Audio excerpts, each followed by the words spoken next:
నమస్తే రమ్మగారు. నమస్తే జయ. రమ్మగారు, జానపద గాథలు చెప్పుకున్నామండి. చాలా రోజులవుతోని చెప్పి. ఇంకొకటి చెప్తాను. ఏదైనా చెప్పండి. పూర్వమట ధర్మపురి అనే ప్రాంతానికి ఒక రాజుగారు ఉండేవారు. ఆయనకి అద్భుతమైన సౌందర్యవతి అయిన కూతురు ఉండేది, సువర్ణ సుందరి. హుహు. అయితే ఈ ధర్మపురికి దూరంగా ఒక చంద్రగిరి అని ఇంకొక రాజ్యం ఉంది. దానికి రాజుగారు పేరు సర్పదష్టుడు. నిజానికి సర్పదష్టుడు అంటే సర్పంతో కాటు వేయబడ్డవాడు అని అర్థం. మరి అలాంటి పేరు పెట్టారేమిటో. హ్మ్. ఆ సర్పదష్టుడు వివాహితుడే గాని ఈ సువర్ణ సుందరి అందరినీ విని ఈ పిల్లని పెళ్లి చేసుకుందామని భావించాడు. మీ అమ్మాయిని నాకు ఇచ్చి వివాహం చేయమని అడిగాడు. అడిగేసరికల్లా వీళ్ళు ఏం చేశారు, ఈ పిల్ల 16-17 ఏళ్ళది, ఆయన 40 ఏళ్ల వాడు. పైగా లేక లేక ఒక పిల్ల. ఈ పిల్లకి ఎవరన్నా చక్కగా కుర్రవాడితో వివాహం చేస్తే ఈడు జోడు చిలకా బాగుంటుంది. గోరింకా చూడముచ్చటగా ఉంటారు. తర్వాత ఆ కుర్రాడు మన రాజ్యానికి రాజు అవుతాడు. అంతేగా. ఆల్రెడీ రాజ్యం ఉండి ఆ రాజ్యంలో అంత మంచి పేరు లేని సర్పదష్టుడికి ఇస్తే పిల్ల జీవితము పాడవుతుంది, మన రాజ్యము పాడవుతుందని ఈ ధర్మపురి రాజుగారు చల్లగా మేము మా పిల్లని మీకు ఇవ్వమండి చెప్పేశారు. ఉత్తరం రాసేశారు. ఆయన నచ్చల. సర్పదష్టుడు మహాదుష్టుడు, మహాక్రూరుడు. ఆయన ఏదనుకుంటే అది అయిపోవాలి. అవురవురా నేను పిల్లని అడిగితే ఇవ్వనంటాడా, వీడి సంగతి చెప్దామని పెద్ద సైన్యంతో ఒక్కసారి వీళ్ళ మీద పడ్డాడు. ఓహ్! పడేసి పట్టేశాడు. పడేయటం ఏమిటి, ఇక మొత్తం ఆ సైన్యం చాలా గట్టిది వాళ్ళది. ఆయన ఇంకెవరిదో స్నేహితుల సహాయం కూడా తీసుకున్నాడు. వీళ్ళ మీదకి వచ్చేసాడు. ధర్మపురి రాజు రాణి రాకుమార్తె సర్పదష్టుడికి దొరికిపోయారు. అయ్యో! దొరికిపోయేసరికల్లా ఆయన వాళ్ళేమో, నువ్వు నేను వివాహానికి అడిగితే మీరు ఒప్పుకోలేదు, ఇప్పుడు మీరు నా బందీలు, వివాహం చేసుకోక ఏం చేస్తారు మీరు అనేసరికల్లా రాజు రాణి ఏమన్నారు, మేము నీ బందీలం, నేనేం చేయలేము, మేమేం చేయలేము, మా అమ్మాయిని అడుగు, అమ్మాయి ఒప్పుకుంటే పెళ్లి చేసుకో. అక్కడి నుంచి సర్పదష్టుడు ఏం చేశాడు, ఈ రాకుమార్తెను వెతుక్కుంటూ వెళ్ళాడు. ఆ అమ్మాయి ఒక ఉద్యానవనంలో చోట కూర్చుంది, దీనంగా దొరికేసాము అని కట్టేలా, కానీ బందీలుగానే ఉన్నారు. ఈ సర్పదష్టుడు పరిగెత్తుకుంటూ వచ్చాడు. నన్ను పెళ్లి చేసుకోవాలి నువ్వని. ఈ అమ్మాయింది, చచ్చినా చేసుకోను, నువ్వు దుర్మార్గుడివి, నువ్వు పెళ్లి సంబంధం పంపించావు, మేము వద్దనే హక్కు లేదా మాకు, మా నాన్నకి తన పిల్లని ఎక్కడి ఇవ్వాలో ఆయన నిర్ణయించుకునే హక్కు ఇవ్వవా, నిన్ను పెళ్లి చేసుకునే బదులు నరమాంస భక్షకుడైన రాక్షసుడిని పెళ్లి చేసుకోవటం నయము, నువ్వు దౌర్భాగ్యుడివి అని తిట్టింది. ఆయనేమో చిందులు దొక్కాడు సర్పదష్టుడు. చిందులు దొక్కి, నీ అంతటి నువ్వు ఒప్పుకున్నావా సరే, లేకపోతే మీ అమ్మా నాన్నని కూడా చంపేస్తాను, వారం రోజులు సమయం ఇస్తున్నాను, ఆలోచించుకో, 15 రోజుల సమయం, వారమో 2 వారాలో అన్నాడు. వారం ఇచ్చినా అంతేనంది, వారం కాకపోతే 15 రోజులు ఇస్తా, అయినా సరే నువ్వే ఒప్పుకోవాలి అని చెప్పి వెళ్ళిపోయాడు. మరి ఏం చేయాలో తెలియక అట్లా కూర్చొని ఉంటే చెట్టు చాటు నుంచి ఒక రాక్షసుడు వచ్చాడు. వచ్చి, ఏమమ్మాయి రాకుమార్తె, వివాహం చేసుకుంటానన్నావు కదా, నేను సిద్ధంగా ఉన్నాను అన్నాడు. ఆవిడ తెల్లిపోయి, నేనన్నానా అంది. మరి ఇప్పుడే కదా అన్నావు, అతన్ని చేసుకునే బదులు నరమాంస భక్షకుడైన రాక్షసుని పెళ్లి చేసుకుంటానని శపథం చేసావు, అందుకే వచ్చేసా. అందుకే వచ్చాను, నేను నరమాంస భక్షకుడిని రాక్షసుణ్ణి, నన్ను పెళ్లి చేసుకో.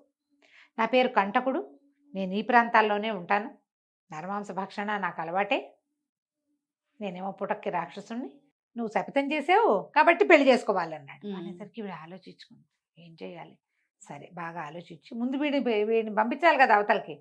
సరే వివాహం చేసుకోవడానికి 3 షరతులు ఉన్నాయి, చేస్తామని, ఏ షరతు అయినా చేస్తాను, నీకేం కావాలో చెప్పు, పెళ్లి మాత్రం చేసుకో, నువ్వు చెప్పావు కదా అన్నాడు. సరే ఈవిడ బాగా ఆలోచించి, మా రాజ్యంలో ఒక జీవనది ప్రవహిస్తుంది, ఆ జీవనదికి పైన ఎక్కడో అది వచ్చే చోట ఒక అడ్డంకి ఉంది, ఆ అడ్డంకి వల్ల నీరు సన్నబడిపోతుంది అప్పుడప్పుడు, ఆ అడ్డంకి తొలగించు ఒకటి. ఇది క్షణంలో చేస్తానన్నాడు. రెండోది, నువ్వు నరమాంస భక్షణ మానేయాలి. మూడోది, నువ్వు హింస మానేయాలి. ఈ 3 చేసి కనపడింది. 15 రోజుల సమయం. ఈ అమ్మాయికి అతని దగ్గర నుంచి 15 రోజుల సమయం దొరికింది. ఆ 15 రోజులు పెట్టింది. ఈ వెళ్ళటం ఏమిటి, ఈ రాక్షసుడు వెళ్ళిపోయాడు, కంటకుడు వెళ్ళిపోయాక ఏమైంది, 1 గంట 2 గంటల్లో వీళ్ళకి కబురు వచ్చింది, జీవనది విపరీతంగా జలాలు వచ్చేస్తున్నాయి పైనుంచి అని. అతను వెళ్ళిపోయి ఆ పైన ఎక్కడో ఒక కొండరాయి అడ్డం ఉంది, పైనుంచి పెద్ద ధార వచ్చేటప్పుడు వస్తుంది, అక్కడ ధార సన్నబడింది అనుకో, ఆ రాయి అడ్డం పడి ధార కిందకి రాదు, నీళ్ళు సన్నగా వస్తాయి. ఆ ఈడు బలంతో ఆ రాయి కాస్త తీసేశాడు. ఇక వచ్చేస్తున్నాయి నీళ్లు. ఈ రాజు రాణి రాజకుమార్తె బిక్కుబిక్కుమంటూ కాలక్షేపం చేస్తున్నారు. కొద్ది రోజుల తర్వాత 15 రోజులు అయింది. ఈ కంటకుడు వచ్చాడు. రాజకుమార్తె ఇది అంతఃపురంలో కాదు, ఉద్యానవనంలో కూర్చున్నప్పుడు వచ్చాడు. చిక్కిపోయాడు. ఇదేమిటి ఇలా అయిపోయావు అంది. మరి నువ్వు పెట్టావు కదా, నరమాంస భక్షణ మానేయమన్నావు. నరమాంసం లేకపోతే బలంగా ఎలా ఉంటావు? ఏవో తింటున్నాను. హింస మానేయాలన్నావు, మాంసం కూడా మానేశాను. ఆకులు అలమలు తినేసరికి సన్నబడిపోయాను.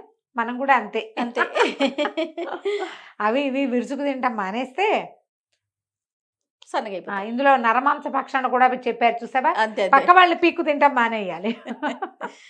అప్పుడు సన్నబడిపోతాం. అయితే ఈ అమ్మాయి ఏమంది, సరే ఇప్పుడు పెళ్లి చేసుకోమన్నాడు వాడు.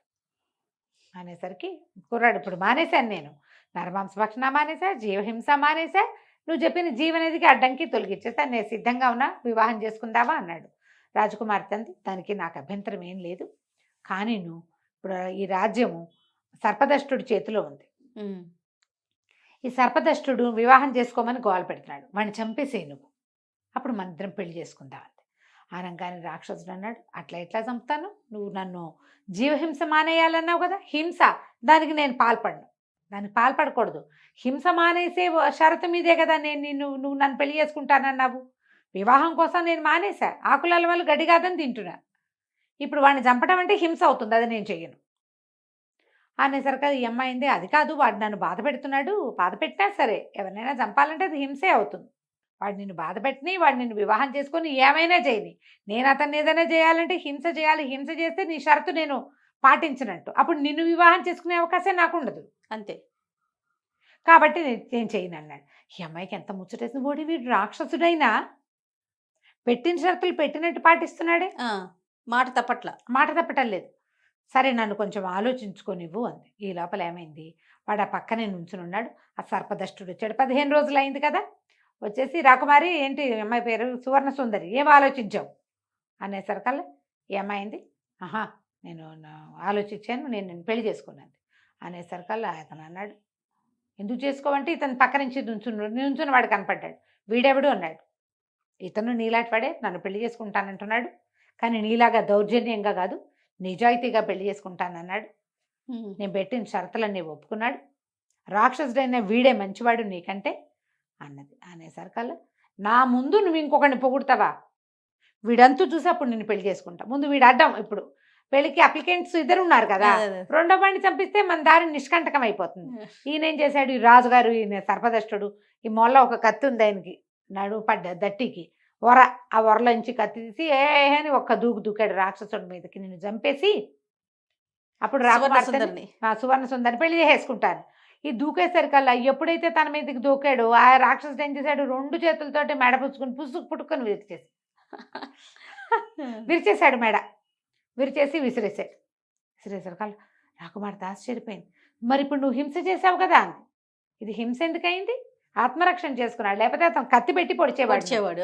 నా అంతటా నేను చంపితే హింస, వాడు నా మీదకి వచ్చినప్పుడు చంపితే హింస ఎందుకు అవుతుంది, హింస అవదు అది. ప్రాణరక్షణ ఏ జీవైనా చేసుకుంటుంది. ఇప్పుడు పులో సింహమో కొమ్ములు అన్నది ఏదైనా ఊరుకుంటుందా, అదే కదా, ఊరుకోదు, తిరగబడుతుంది. కుక్క కూడా కైమని పొట్టాడుతుంది మనం కొడితే దాన్ని. అనేసరికి ఏమై వీడికి ధర్మ సూక్ష్మాలు కూడా తెలుసు. సరే పట్టు, నువ్వు చాలా తెలివిగలవాడివి, నీకు పద్ధతి ఉంది, నీకు ధర్మం కూడా తెలుసు, పట్టు నేను నిన్ను వివాహం చేసుకుంటానని ఒప్పుకుని ఇక అక్కడి నుంచి పద మా నాన్నగారి దగ్గరికి వెళ్దామని ఆ కంటకుడు చేయి పుచ్చుకుని రాజుగారి దగ్గర తీసుకెళ్ళింది. వాళ్ళు నడిచొస్తూ హడిలు చచ్చారు జనమంతా.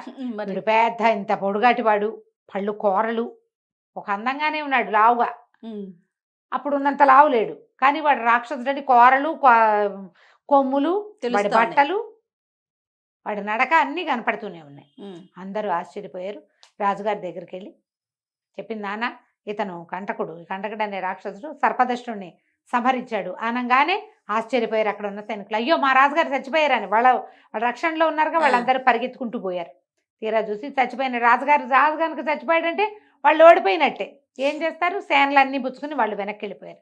వీళ్ళ రాజ్యం ప్రశాంతంగా అయిపోయింది.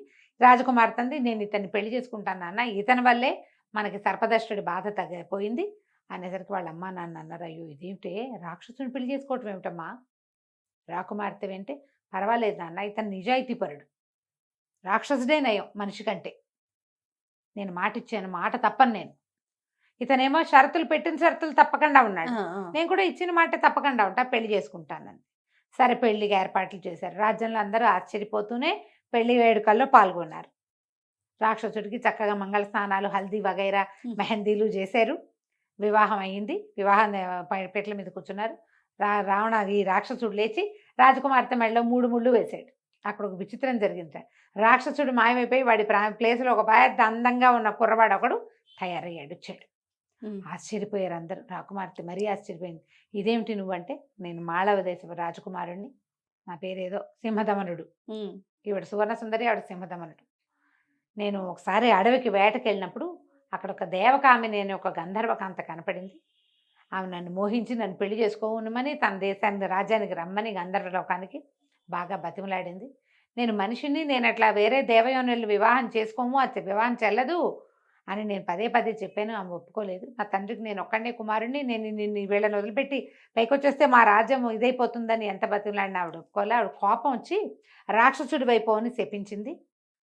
కానీ తర్వాతే ఆమెకి నేను నచ్చాను కదా, ఆ ప్రేమతోటి ఆవిడ ఏమందంటే, ఎవరైనా రాకుమార్తె సంతోషంగా ఇష్టపడి నిన్ను పెళ్లి చేసుకుంటే నీకు మామూలు రూపం వస్తుందండి. బాగుంది. అందుకనే నేను ఏమంది, నరరూప రాక్షసుని పెళ్లి చేసుకుంటా అంది కదా, నరమాంస భక్షకుణ్ణి. అందుకే వచ్చాను, నువ్వు పెళ్లి చేసుకుంటే నా రూపం మారుతుందని. నువ్వు పెళ్లి చేసుకున్నావు కాబట్టి నా రూపం మారిందని చెప్పాడు. హాయిగా మాళవ రాజకుమారుడు ఇక్కడ కూడా రాజ్యం చేస్తూ సంతోషంగా ఉన్నారు. కథ కంచికి మన ఇంటికి. రైట్ రమ్మ గారు, నమస్తే. నమస్తే జయ.